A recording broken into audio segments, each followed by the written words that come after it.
So there is still a lot of noise regarding how Redmi was able to price a phone under $200 or 14,000 Indian rupees with such excellent hardware specifications. In this video, I will share with you a lot of shots I took on the Redmi Note 7 Pro under extreme low light conditions.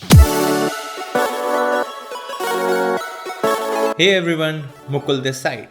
I wanted to check personally how good is the IMX 586 sensor under low light conditions, especially with so much noise around pixel binning and everything. It is truly amazing for a lot of consumers to see a deadly combo of Snapdragon 675 performance with Sony's IMX 586 sensor under such price segment.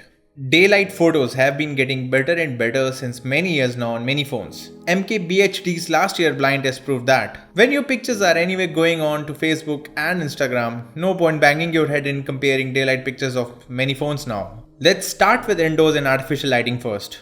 This shot was taken at default mode. No issues with any visible noise, and the depth of field did good work. Zooming in, you would notice that the details are a little hazy, but not bad overall. I did not take this picture in night mode as it was not needed, as I was pretty pleased with this shot. Let me know in comments how will you take your picture during night time. Will you always use the night mode in low light or nights? Or only when you feel a picture looks bad in the default photo mode? This picture was taken at default photo mode and the shot is just okay. And if you notice, there is some blur on the switch panel board and not on the clock. No idea how that happened. Now this shot was taken in night mode and not only it is brighter, everything is so much sharper. I was really impressed with how much detail the clock now has compared to the earlier shot.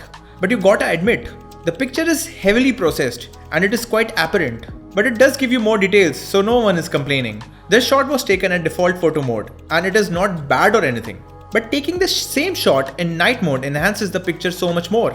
The sharpness, the shadows and highlights, everything is so much intense. I took the shot at 48 megapixel in the Pro mode with all other settings at auto mode to check how much more detail a 48 megapixel picture can produce. And it looks like that your night mode shots are going to produce as much details as a 48 megapixel shot in low light. Even when I zoom in too much in the picture, you can clearly see that the details are almost the same. The sharpness looks a bit more on the 48 megapixel shot, especially around the Ganesh area. But if we focus on the text on the document line, they look exactly the same. This is only possible due to that overprocessing the night mode on the Redmi Note 7 Pro is doing, and because of that 1.6 micron size. So basically, pixel binning is useful only when it's binning, at least in low light. This picture was taken on default photo mode, and I was fairly pleased with it considering how cheap the phone costs. But when I took the same picture in night mode, I was really impressed with it. Not only the whole picture was brighter, it was somehow able to capture way more details. But to be honest, this picture definitely looks like a highly processed picture. It had clear signs of over sharpening, and the intense brightening of the shadow area did indicate that either the different exposure stacking is doing some intense work here, or the post-processing is doing some overkill work, neither of which is good.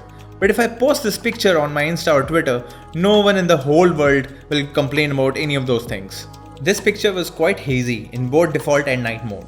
It could have been better if it was shot on a tripod, but nobody got time for that. And well, this picture was taken from Windows in-screen Supreme Screenshot Sensor mode. Looks brilliant, right? So just hit it if you like the video so far. The video quality on the rear camera really suffered though. This clip can give you a rough idea of how low the light was, but in the video, it looked way darker than the natural lighting conditions at that time. This video was taken at full HD resolution at 60 FPS.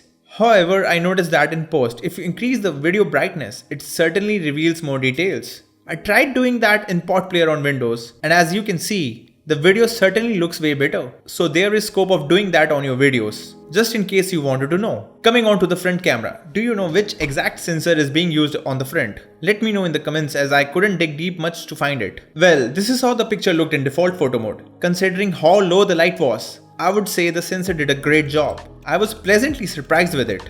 However, the front portrait mode did even a better job. I was happy to see the edge detection was doing a great job under such extreme low light conditions too.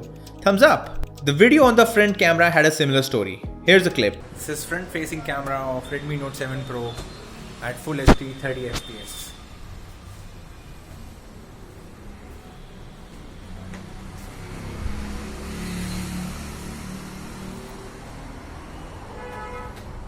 And yet again, when I increase the brightness of the clip in post, it did reveal a lot more details. So sorta kinda thumbs up for the video recording capabilities too on the Redmi Note 7 Pro in extreme low light conditions. As a matter of fact, anyone can't really complain the kind of pictures and videos one can produce on this phone. The Sony IMX 586 sensor on the rear really works wonders. It can really give competition to a lot of flagships out there in low light if you use more stable hands or a tripod. It definitely looks overprocessed and gives an impression of having an extreme HDRI filter pass on it, which the app Snapseed provides. And there is no way to control that. Once you're in the night mode, you are on the night mode. But will the casual viewer care about these things when they view the picture on Instagram, Facebook or Twitter? Never. Hit thumbs up if you like the video and do subscribe to my channel. It motivates me a lot to make more similar content on my channel. That's all for today. Mubot out.